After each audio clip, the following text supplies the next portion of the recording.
En esta presentación vamos a hablar acerca de el manejo y clasificación de la vía aérea pediátrica. Ya se ha dicho muchas veces y lo vamos a repetir. Los niños no son adultos pequeños. Hay muchas diferencias en la anatomía y la fisiología que hacen que la vía aérea pediátrica sea muy importante. Hay razones muy válidas para tener mucho respeto a la vía aérea de los pacientes pediátricos, y esto es debido a que ellos no tienen la misma fisiología de los adultos con los cuales estamos familiarizados. Por eso y por muchas otras cosas más, la anestesia pediátrica es una especialidad verdadera. Hay que recordar que las primeras razones por las cuales los pacientes pediátricos tienen paro cardiorrespiratorio es por la vía aérea y al final la vía aérea. Recordemos que existen ciertas diferencias e implicaciones anatómicas en los pacientes pediátricos que tenemos que considerar. Lo primero y lo más obvio es que la lengua es mucho más grande en proporción de la boca en los pacientes pediátricos. Vamos a ver cada una de estas diferencias con un poco más de calma, pero también hay que recordar que la epiglotis en los pacientes pediátricos es mucho más aguada, tiene forma tradicionalmente descrita como de omega y es mucho más corta en el adulto. Las cuerdas vocales también están un poco hacia arriba y hacia adelante en los niños, y el punto principal de estrechez en la vía aérea es el cartílago cricoides, a diferencia en el adulto. También podemos recordar que la laringe es más anterior y más superior. Sobre los pulmones recordemos que tiene mucho menor capacidad en los niños, y evidentemente la tráquea es mucho más corta y mucho más pequeña. Todas estas diferencias las vamos a discutir a detalle más adelante. Comenzando por la cabeza. Recordemos que en los pacientes pediátricos el occipucio es muy prominente.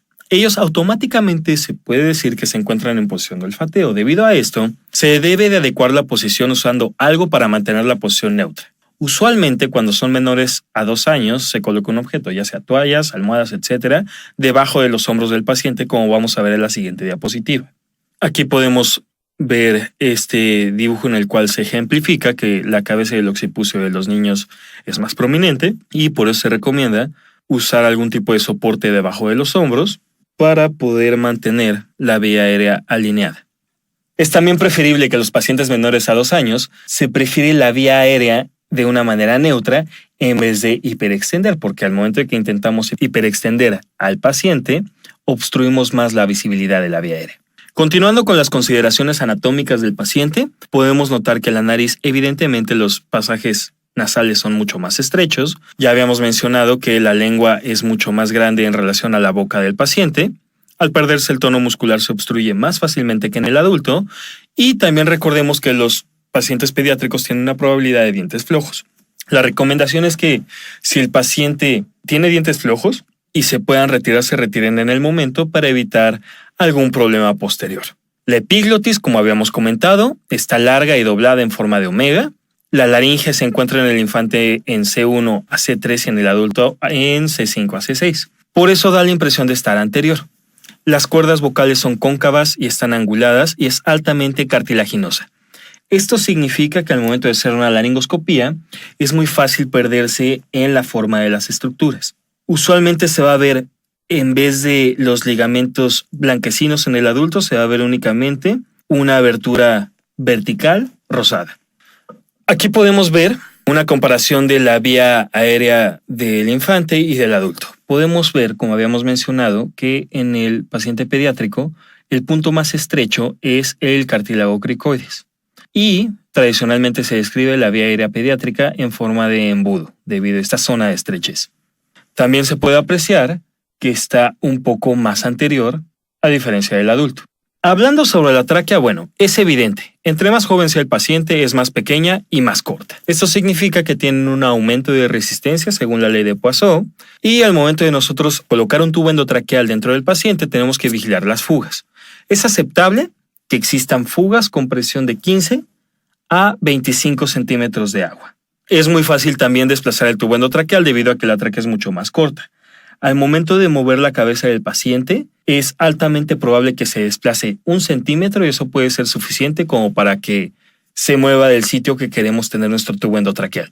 Es también muy importante siempre confirmar la posición del tubo endotraqueal al momento de realizar cualquier movimiento del paciente. Hablando sobre el cuello, la extensión del cuello puede provocar la extubación del paciente. La tráquea también tiene muy poca rigidez cartilaginosa y se puede obstruir fácilmente haciendo maniobras para manipular de manera externa la vía aérea para podernos ayudar a la intubación. Y, debido al occipucio prominente, como habíamos visto, se puede provocar muy fácilmente una obstrucción por flexión en el paciente. Recordemos que la posición óptima para la ventilación de un paciente pediátrico es la posición neutra. Debido también a que la epiglotis es mucho más larga y en forma de omega, se prefiere que en la técnica de laringoscopía se use una curva recta, como podemos ver aquí, o también llamada hoja de Miller, a diferencia de la hoja curva, que es la hoja de Mackintosh. Esto es porque en la técnica de la laringoscopía, la hoja curva se posiciona en la valécula.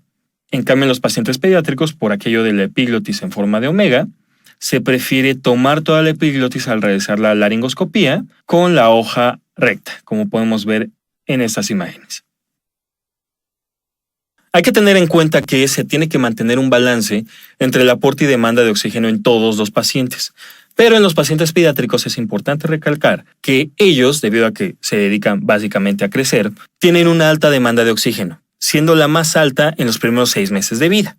Su capacidad residual funcional es pequeña porque sus pulmones son muy pequeños. Debido a estos dos factores, los pacientes disminuyen su saturación de oxígeno más rápidamente. Así que es relativamente común que con el tiempo de apnea al momento de realizar una laringoscopía sea suficiente para que el paciente desature de manera rápida. Evidentemente, esto se agrava en el paciente que está enfermo por alguna razón y mucho más en un paciente crítico, para que lo tengamos muy en cuenta. Tomemos también en cuenta que si un infante promedio tiene un consumo de oxígeno que es 3 veces mayor al de un adulto y también tiene una capacidad residual funcional a la mitad, por supuesto, va a terminar con sus reservas mucho más rápido. El equipo que nosotros vamos a usar para los pacientes pediátricos es muy parecido al de los adultos, pero evidentemente la gran diferencia está en el tamaño. Este equipo tiene que ser preciso para ser eficiente en el paciente. Siempre se tiene que tener distintos tamaños para garantizar el éxito y tener una gama de opciones al momento de abordar la vía aérea del paciente. A diferencia del adulto, que 1 o 2 tamaños realmente le quedan a la mayoría, en estos depende mucho sobre las condiciones individuales del paciente y de su peso. Hay que recordar que también en el equipo pediátrico puede que no se acople el tamaño del instrumento que estemos usando al paciente, así que se tiene que adecuar a las necesidades individuales de cada paciente. A lo que voy es, si el empaque dice que cierta mascarilla le queda a un niño de 10 kilos, pero al momento de usarla vemos que no, simplemente tenemos que cambiarla. Recordemos que estos productos están realizados en una población que no es la nuestra y existen muchas variantes y diferencias anatómicas en los pacientes. Por ejemplo, hablando de las hojas de laringoscopio, la recomendación puede ser o en cuanto al peso. Y como podrán ver en esta tabla, son los tamaños de hojas recomendados para esas dos variables. También podemos ver aquí que habla acerca de los tamaños de las mascarillas laríngeas. Usualmente, en el empaque de la mascarilla laríngea viene el tamaño recomendado y usualmente este tamaño va al peso del paciente, al peso ideal del paciente. Recordemos que una cosa es el peso que tenga el paciente y otra cosa es el tamaño de vía aérea que tenga el paciente. Así que, finalmente, al hacer una laringoscopía, si vemos algún cambio, debemos de adecuarnos a las necesidades del paciente y cambiar el instrumento que vayamos a usar. Aplica lo mismo para todo el equipo que vayamos a usar con la vía aérea pediátrica. Sobre los tubos endotraqueales, hay una serie de fórmulas. La más común, se tiene que calcular la edad del paciente, dividirla entre 4 y sumar 4. Solamente funciona entre los 2 hasta los 10 años de edad. Para lo demás existen tablas que determinan el tamaño que se requiere usar de tubo endotraqueal para el paciente. En esta tabla podemos ver las recomendaciones para los tubos endotraqueales. Lo divide por peso y edad. Nos habla del diámetro interno del tubo endotraqueal. Nos habla de la profundidad desde los incisivos del paciente, o más bien desde las encías del paciente, y la profundidad en caso de que lo queramos intubar por vía nasal.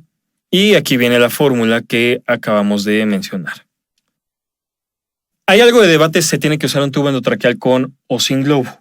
La ventaja de usar un tubo endotraqueal con globo es que reduce la necesidad para realizar varias laringoscopías para usar el tubo que más le quede al paciente. Otra ventaja es que evidentemente se evitan las fugas excesivas y se previenen las aspiraciones de líquidos en el paciente. También, los tubos endotraqueales nuevos, que son de baja presión, minimizan el trauma a la vía aérea y la isquemia traqueal si no se sobreinfla el globo. La evidencia apunta a que la recomendación está en usar un tubo endotraqueal de tamaño adecuado e inflarlo a menos de 20 centímetros de agua. Sobre la profundidad se puede usar una regla que se llama regla de 1, 2, 3, 7, 8, 9. Esta regla significa que si el paciente pesa, por ejemplo, 1 kilo, el tubo endotraqueal se tiene que pasar 7 centímetros desde los labios. Si el paciente pesa 2 kilos, se tiene que pasar ese tubo endotraqueal 8 centímetros a partir de los labios y así sucesivamente.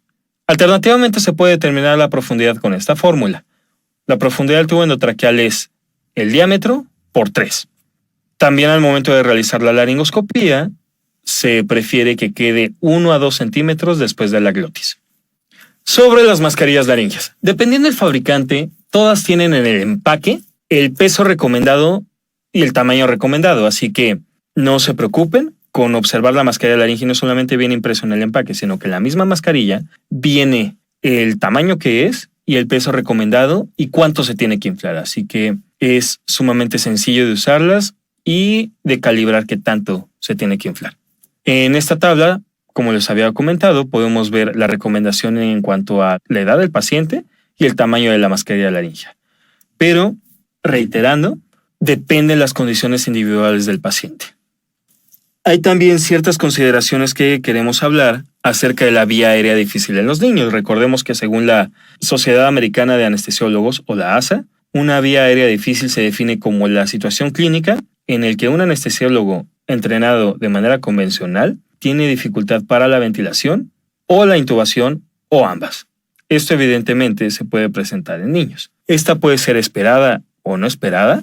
Y lo más importante en los niños es que se tiene que tener mucho cuidado con las complicaciones y prevenirlas. En caso de que sea una vía aérea ya predicha, usualmente responde a síndromes y malformaciones que tengan los pacientes. También hay que recordar que el equipo de vía aérea difícil es muy similar al de los adultos, pero evidentemente varía en el tamaño. Y hay también una serie de anormalidades en la vía aérea que pueden hacer la ventilación o la intubación difícil. No son parte de los objetivos de este capítulo, pero es importante conocerlas. Desde la estenosis subglótica, la micrognasia, que tengan abscesos retrofaringeos, que tengan obesidad, que tengan laringomalacia, que tengan labio y paladar hendido. Hay unos síndromes que es importante que conozcamos. Por ejemplo, está el síndrome de Pierre-Robin, que como podemos observar, produce micrognasia en los pacientes, lo cual ya invita a pensar en un plan alternativo de intubación para el paciente y el apoyo de todo el equipo para una vía aérea quirúrgica en caso de que sea necesario.